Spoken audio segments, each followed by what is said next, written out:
Praise the Lord. Jesus morning. మీరంతా బాగున్నారా? ప్రభు సన్నిధిలో ఆయన కృపలో వర్ధిల్లుచున్నారా? దేవుని సన్నిధి మీ తోడుగా ఉన్నదా? Praise the Lord. అవును, దేవుని సన్నిధి మనతో ఉంది. దేవునిని ఆనుకున్న ప్రతి ప్రజలు క్షేమముగా ఉంటారు.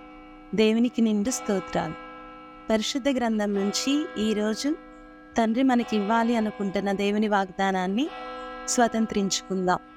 ఈరోజు దేవుని వాగ్దానము: యెహోవా నిన్ను ఆశీర్వదించి నిన్ను కాపాడును. సంఖ్యాకాండము 6వ అధ్యాయము 24వ వచనము. గాడ్ మనల్ని ఆశీర్వదించాలి అనుకుంటున్నారు. మనం అందుకు తగినట్లుగా జీవించి ఆయన ఆశీర్వాదాలు పొందుదుము గాక. God bless you all.